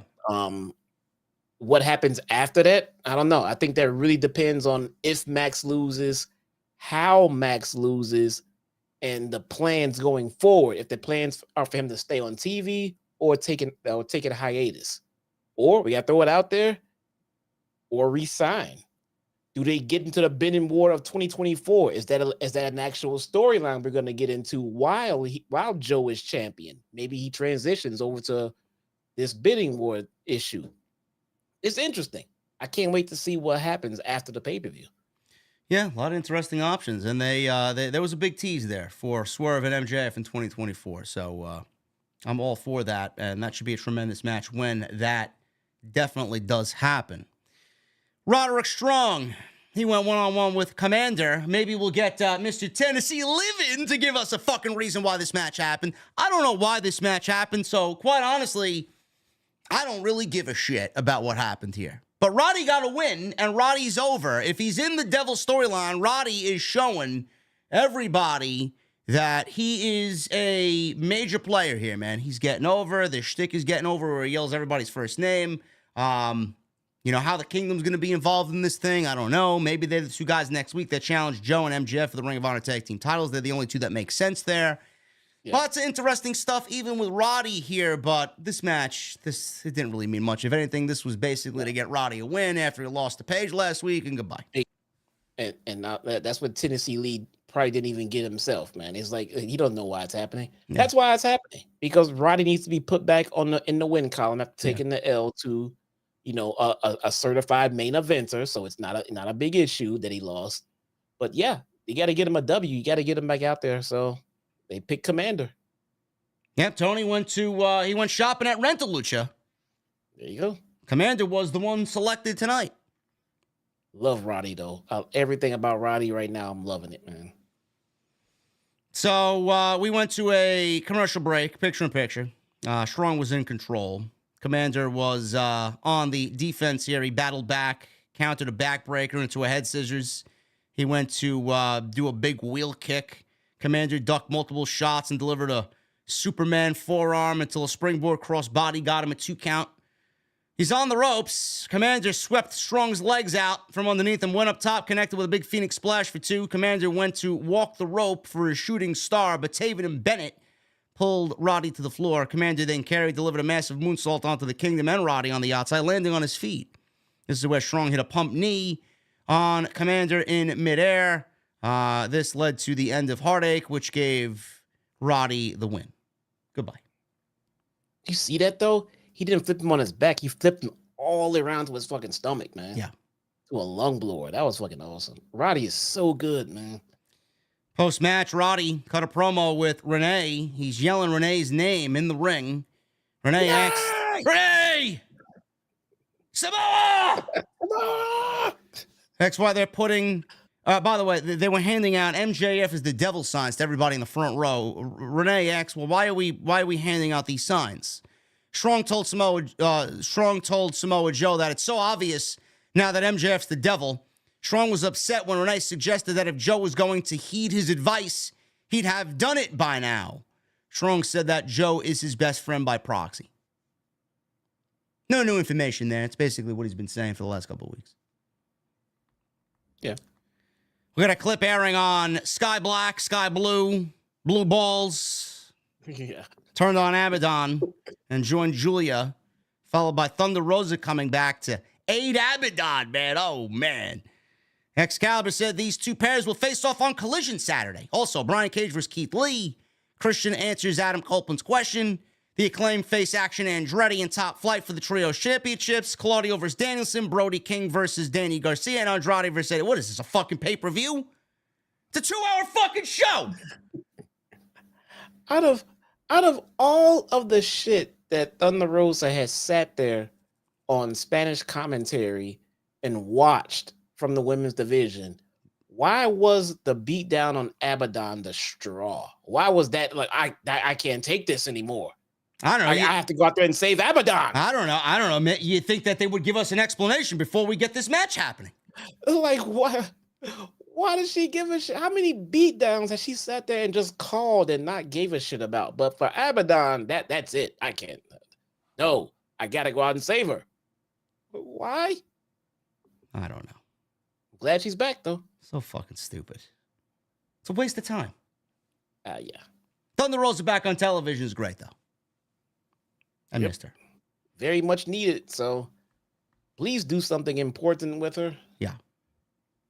I don't know, maybe I don't know. Maybe they wanted to put her against Tony, but you know, obviously Tony Khan can't beat Tony Storm. So, what good would that match make right now?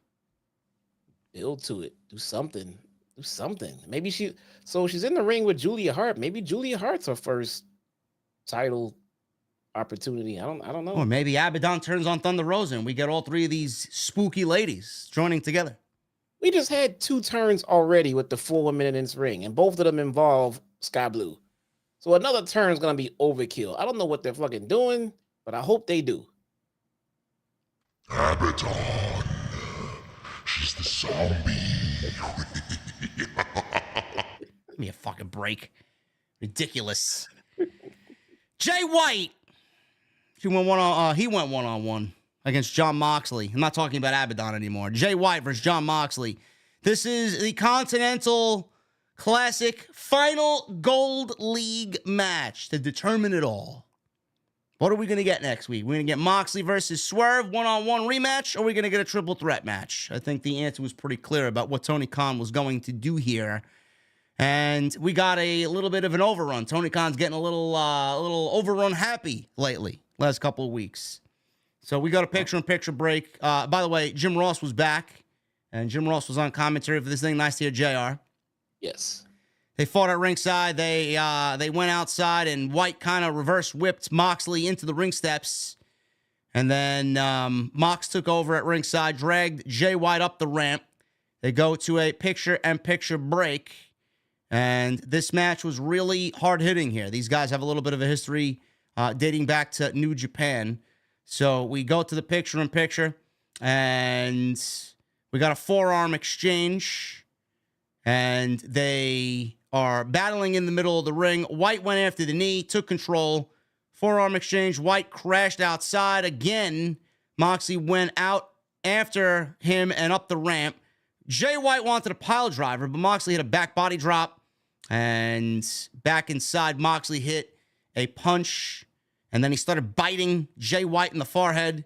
He missed a big charging boot in the corner. He got hung up. Jay White shot blocked his leg, which was basically the story of this match here. And Moxley was sent into the barricade on the outside, and we go into commercial break. So We will pick it up after the commercial break. Jay White had a Muda lock applied, and as the submission was being released, Jay White kept Moxley grounded with some chops to the back of the neck. Moxley fights back. He starts to rake the back of Jay White, and he starts to bite the face again. He hit a suplex. Clothesline over the top, sends Jay White out to the floor. Moxley connected on a dive, and then reaches for his knee because he injured the knee, quote unquote, on the dive to the outside. This allowed Jay White to recover and drop Moxley's knee onto the ring steps, which looked bad. White then was frantically looking for a steel chair at this point. He was going to use it, but Bryce Remsburg put a stop to it. This was all a ploy here. He threw it into the ring. He made Bryce go get the steel chair. Bryce had his back turned, and Jay White used another chair that he pulled out from underneath the ring to take out Moxley's legs. So smart move by Jay White, by any means necessary. Jay White wanted the count out. Moxley barely broke the count, got in at a 9.5. Moxley slid right into a Blade Runner attempt. Moxley spun out into a paradigm shift, nailed it for a near fall. Both men get to their feet. White blocked a big boot with a knee breaker. Dragon screw attacking the leg again. Moxley answered with a roll-up into a regal knee strike. White kicked out. So both guys are throwing some bombs here. Moxley fired off with a cutter. Jay White answered with a sleeper suplex into a Uranage for 2. Another sleeper suplex. Moxley came right back up and exploded to his feet with a lariat. No-sold it.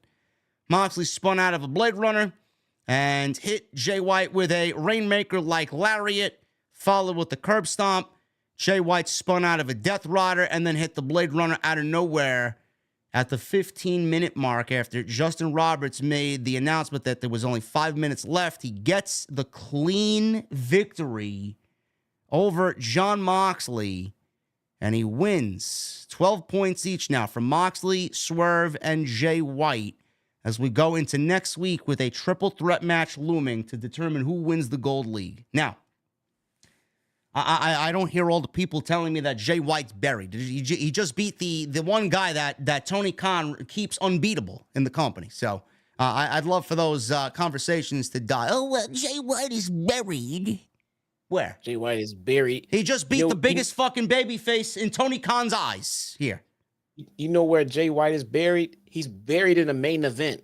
Jay White's been in the main event seemingly almost every week of Dynamite, man. Yeah. The guy's at the top of the damn card. I mean, he's done everything that he could possibly do to tell you he's a main event. He put the world title physically around his waist for weeks. The guy's in the main event. The guy's beating top guys. The guy's putting on fantastic matches. Jay White is here to be world champion, and he will be world champion one day in AEW. He will. Now, the thing with this is we got a triple threat match. Not that I'm complaining about the triple threat match. I think it's going to be a fantastic match. You know, we didn't really go into this expecting, well, 3 guys are going to be tied at the end of this thing, and we're going to triple threat match. You know, I think it would have been a great story in itself to have Swerve and Moxley have a rematch with Swerve getting his victory, which we could still realistically get next week with Swerve pinning Moxley to get his win back. I think Jay White is there because I think they think highly of Jay White. They didn't want to leave him out. They wanted to give him a spot in the semifinals here to really show you that they are big on Jay White. But is Swerve going to pin Moxley, Jesse, next week? Is he going to get his win back? Do you see Moxley losing 2 weeks in a row here on AEW Dynamite? Or is Jay White just there to simply take the pinfall and Swerve goes on to the finals? So I think Moxley loses. That's why they put that injury angle front and center tonight. To protect him. Yeah. Make sure he's protected. Yeah. So it's not gonna be Moxley. Whether or not he eats the pin, I don't know. But that's another thing too, man. Jon Moxley does not lay down for just anybody. No. So if Jon Moxley is putting someone over, it's because the guy is a star and the guy is someone and the guy is not buried. Okay, so Jon Moxley is a made man. And a win over Jon Moxley for Jay White means the world. So this was great business right here. Yeah. As far as next week, I don't know. I don't think you have to beat him twice. Plus, do you really want your winner to beat an injured man? So the injury just could explain why Moxley didn't win. So I think the other one is going to be the loser. I think Moxley is the one that not eat a pin. Yeah. Next week. It's going to be interesting. Moxley, Swerve, and Jay White ended up with 12 points. Rouch ended up with 6. Mark Briscoe ended up with 3. And Jay Lethal ended up with the donut, 0. So, Collision, we see Bryan Danielson versus Claudio, Brody King versus Daniel Garcia, and Andrade El Idolo against Eddie Kingston. Those are the 3 Blue League matches left to determine the winner there. Andrade and Bryan have 9 points. Brody, Eddie Kingston, and Claudio have 6. And Daniel Garcia has 0. So it's going to be a very interesting situation also for the Blue League on Saturday night's Collision. I think we're going to end up getting Bryan Danielson in one of the matches. And I have a feeling Eddie Kingston's going to be in the finals, the semifinals, rather. I think it's going to be Bryan and Kingston. That's just my prediction. That'd be awesome. Yeah. So if Eddie Kingston wins, Eddie Kingston would have to beat Andrade. Andrade would be with 9. Eddie Kingston would be with 9. I think Kingston would go to wrestle Danielson because he would have a win over Andrade.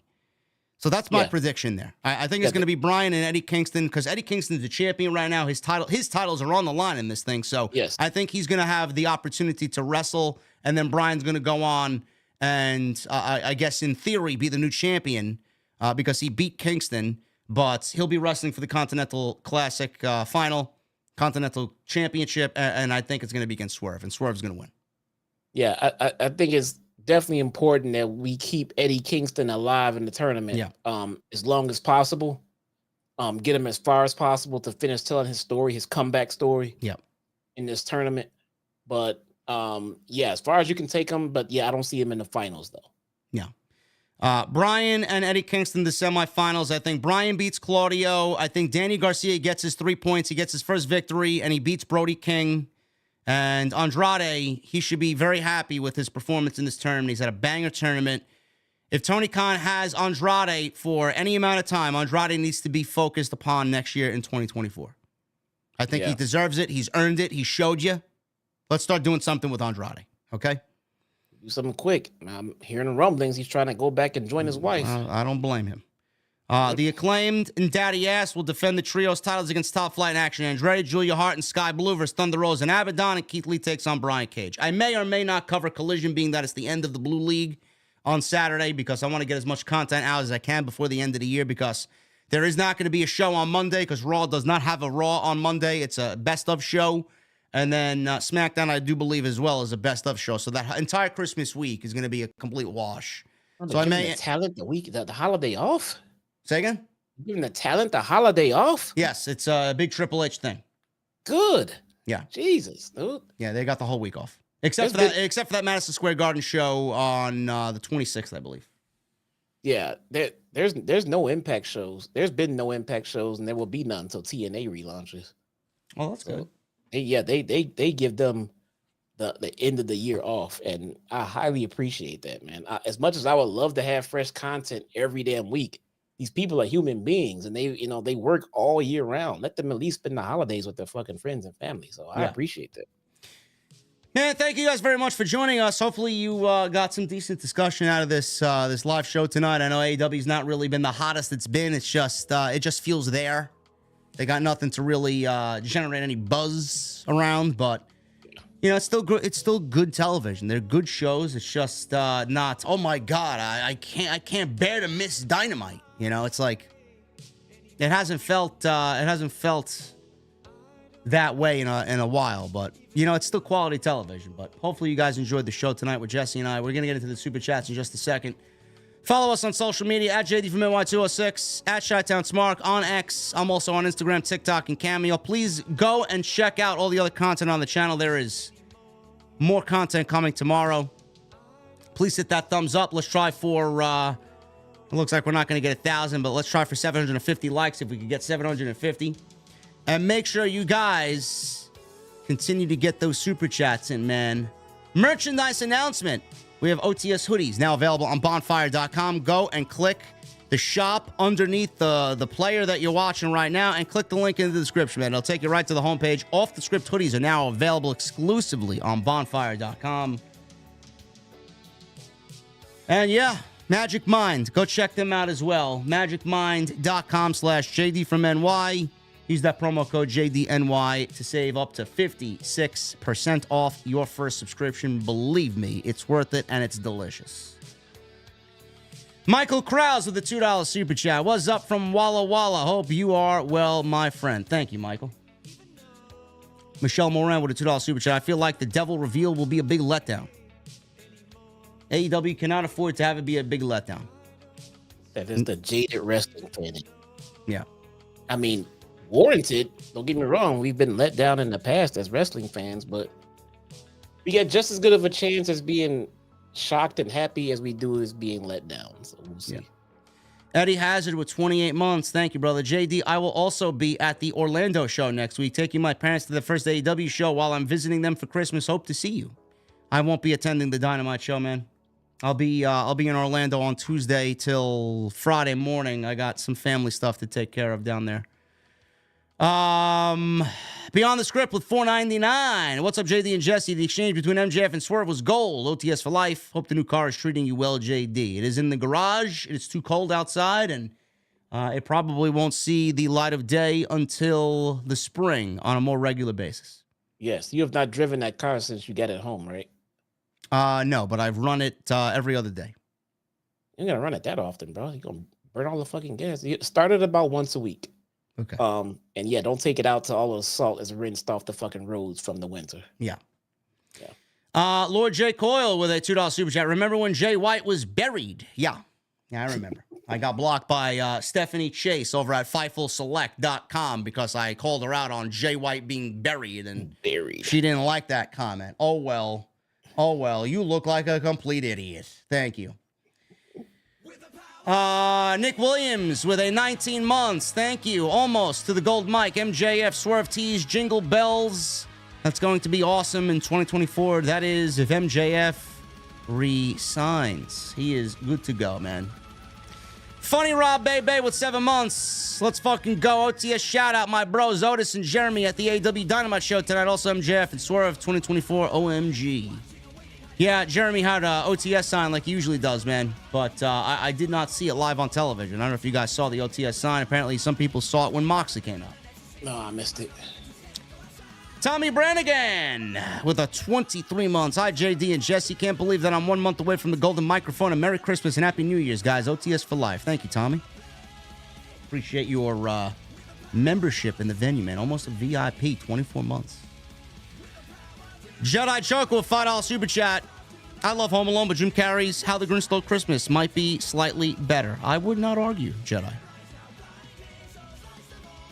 Also, Jingle All the Way with Arnold Schwarzenegger and Sinbad, also one of my personal favorites. No? No. My you know, you'd never guess my favorite Arnold Schwarzenegger movie. Because most people will say Terminator and everything else. Predator? No. Nope. Last Action Twins? Hero. No. Last Action Hero. Okay. I like that one. I know it's not a great movie. It's just one of those things. I like it. You know, it's for me. I enjoy it. I like it a lot. LJ BK 827 29 months. Super excited for my OTS hoodie. Just ordered today. Home Alone is great, but we can't forget about Friday after next. OTS for life. Thank you, LJ. That's a Christmas movie? Yeah, it is a Christmas movie. Yeah, okay. Enjoy that hoodie, brother. They look great. John 10 with 6 months. Thank you, brother. Delightful Entertainment with $1.99. The devil is Jim Cornette. No. PD Shaw, the Meat Father, with 34 months. Getting closer to 36 months. Great tourney. Lots of great matches. Keep up the great work, guys. OTS for life. Thank you, PD. Chelsea returns with 20 months. Did you all miss me? How's everyone? Happy holidays. JD, Jesse, Clucky. Christmas drinks. Let's get into it. Milestone unlocked. Yes. Clucky. I may introduce the same guy, his brother, bro. I got his brother in the living room. My guy, Dr. Evil Genius, got me something similar to what you got there. I'm gonna name him. No. I'm gonna name him Cucky. Oh no, Clucky does not like that. We have a feud going on now. Oh my God. Oh no. Can't take Clucky's spotlight, bro. No, nobody's gonna take Cucky's spotlight. No. Clucky is the man around. Oh, it's on now. It is on. Jason Barker with $5. Did anyone else get blocked by @HighFlyLow on that? I have no fucking idea who that is, and I don't really give a shit. He's probably just in some fucking geek engagement farming as usual because Elon's paying out on Twitter now. Dude, I have not been on Twitter in a while. I had to close that damn app, man. Elon's paying out, and he's not even paying enough for me to go fucking order a Starbucks coffee, man. Who gives a shit? Yeah. Theme parks and things with Johnny, 14 months and a $5 super chat. Sky Blue situation started with Julia spitting the poison in Blue's face, and the poison has turned Sky to black, is where it all started. Yes, we understand that. Yes, we know that, theme parks. Yes. LOL, wins and losses matter, but matches are predetermined. What a joke. Get that guy out. I want story. Yeah, so do I. We all want story. Who is this guy in the chat that's spamming? Oh, my goodness. Jason Barker with a $5 super chat. Who wants to eat Ric Flair's woo wings? I don't. Bro, where do you find these people, man? I don't know. He has woo wings? I don't know. What does he got? He's got male enhancement, he's got energy, and now he's got wings? I don't know. I know about the energy drink. That's it. Weed, right? He's got CBD, doesn't he? He does? I didn't know about that either. Yeah, he's got weed, yeah. I didn't know he had weed too. Listen, man, he's got to make his money somehow. I mean, it's fine. I just didn't know about it. I had no idea. I have not seen it in my local dispensaries. Well, I don't go looking for places like that in my neighborhood, so. Will Chisholm with a $5 super chat.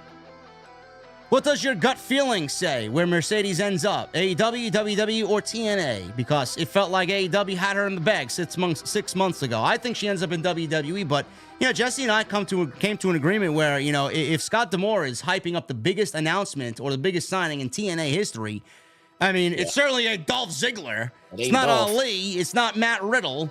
Mercedes fits that bill, and she could basically, you know, do a short run in Impact. I don't know what the return on the investment would be, but she could certainly be aligned with Trinity. That's something that I could see her wanting to do. Yeah, the fact that Trinity exists in TNA makes the possibility of getting Mercedes very strong. It is not a long shot. I'm hearing that TNA offered gobs of money to Will Ospreay. Yeah. So they are running with deep pockets, and they are putting a lot into this relaunch. I think TNA, because one good word from Trinity, and they can get Mercedes just like that. So TNA could be real players in this bid for Trinity and in this bid for Mercedes coming up. I think she ends up in the Royal Rumble, though. That's just my prediction. Stephen Brewer with an 11 months. Happy holidays and Merry Christmas to both of you, as well as Drew and all the OTS family. Hope everyone has a happy New Year. Thank you, Stephen. Thank you, Stephen. And Rusty Wagner. We'll end with this. 26 months. JD, Jesse, thank you both for all the hard work you bring us. End tribalism. Have a great holiday. Thank you, Rusty.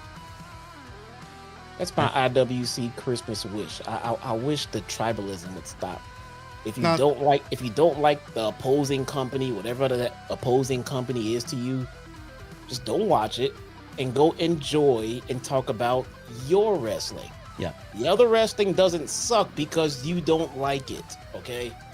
You don't like it. That's okay that you don't like it, but it doesn't mean that someone else is stupid or the other company is just garbage because you don't like it. Just enjoy your wrestling, all right? Well, I think it's just going to get worse with the impending Warner and WWE partnership, but, you know, who knows? Who knows when that's going to be announced, if it's announced, but I think it's going to get worse if it does happen, but thank you guys very much for all your support on the show tonight. We hopefully you guys enjoyed what we did tonight, and I will be back tomorrow with a big extra, man. We'll talk about that Warner merger with Paramount, and we'll talk Mercedes as well. So make sure you guys go and look out for that. Follow us on social media at JD from NY206, at Chi-Town Smark on Twitter, X. Read that last super chat so I can answer it. Telenu, $2 super chat. Why does the Devil want the Ring of Honor tag team titles? Because MJF has them. Yes. There you go. Anyway, guys, Go follow Jesse on YouTube as well. Click his name in the description. It'll take you right there. And shout out to my sponsor tonight, magicmind.com/JD from NY. Use that code JDNY at checkout for 56% off. And I will see you right back here with more content on the channel right here on OTS. I'll see you guys later.